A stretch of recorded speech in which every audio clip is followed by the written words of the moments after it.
Hello, sir. Sir, binata ka pa? Available po ako.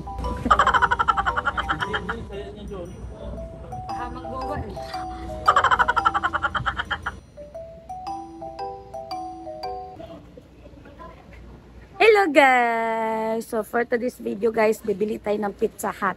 So andito tayo sa Pizza Hut para mamili ng pagkain kasi nagugutom ang ating anakis. Ayan.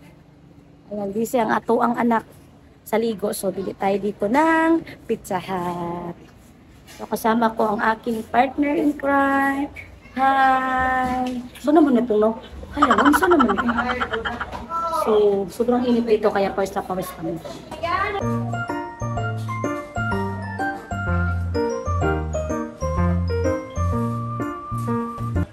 So, tanungin natin ang ating anak kung ano ang kaniyang order. O, diba? Oh, dool dayon. What's your order?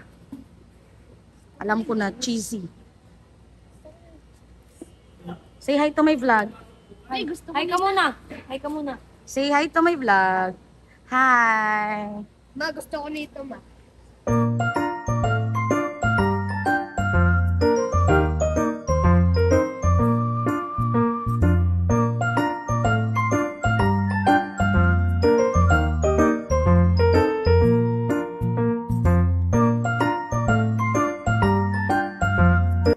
Uuwi tayo ng Manila nito na Purdoy.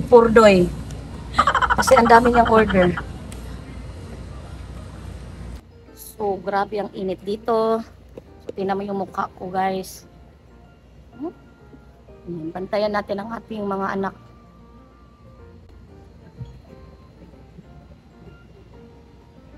So, dito kami nag-check-in sa Boracay Peninsula. So, ito yung kwarto nila dito. Ayan. Yan yung mga room na available. And then, mayroon na siyang kasamang breakfast sa umaga. Breakfast na nga, umaga pa. Ayan, maganda siya. Ito yung kwarto namin. Banda dito. Ito naman, yung atbang sa muang kwarto. So, ito naman, ang aking asawa. So, ito pala yung may-ari ng aming tinitirahan. Ayun, napakasimple lang niya. Ayan, nakala ko, tagabantay siya dyan. Kaso may-ari pala siya ng hotel na tinitirahan namin ngayon. Yan siya, yung ay, napakasimple lang talaga yung tao. Parang, alam mo yung ganun, yung simpleng tao. Pero siya pala yung may-ari dito. Ayan, tapos napaka-friendly kasi habang dumadaan ka dito sa hagdan, ayan, aakyat ka papunta dun sa hagdan, sa kwarto mo, niningitian ka niya. Akala ko guard siya nito, oh my God. Ayan, ito na naman yung, hello sir.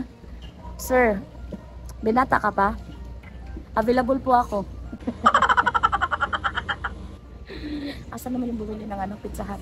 So, napaka-convenient dito kasi malapit lang yung mga pagkainan. Ayan, nasa beach front lang kami. Ayan. So, dito muna ako magstay kasi sobrang init doon sa sa dagat.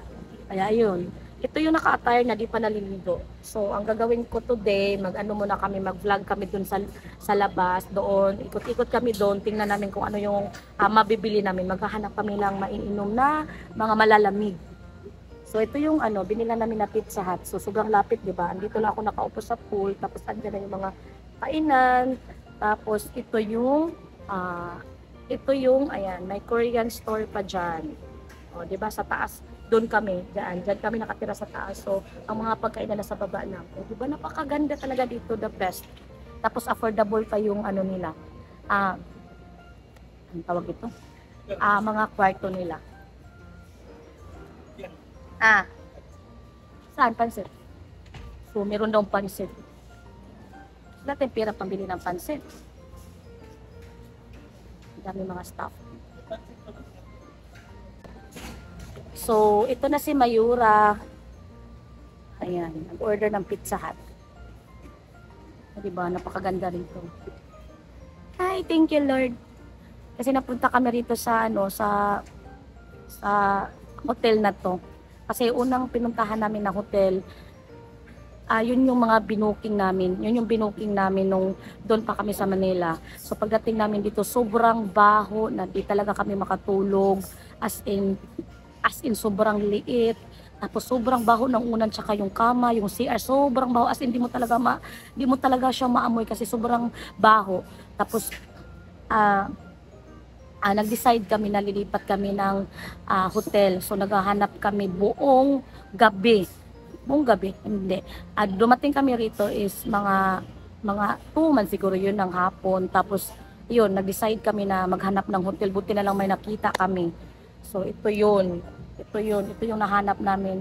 Tapos tamang-tama din kasi 3 kwarto din ang available, which is yun yung hanap namin. Tapos bukas lilipat na naman kami ng hotel.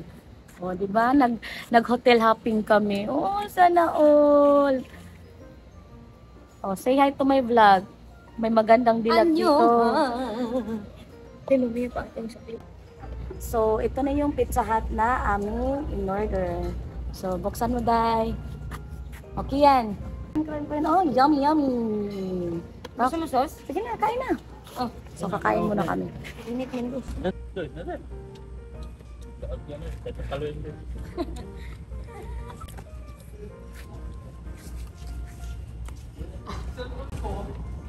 Hindi, saya niya doon. Pahamag gawa eh.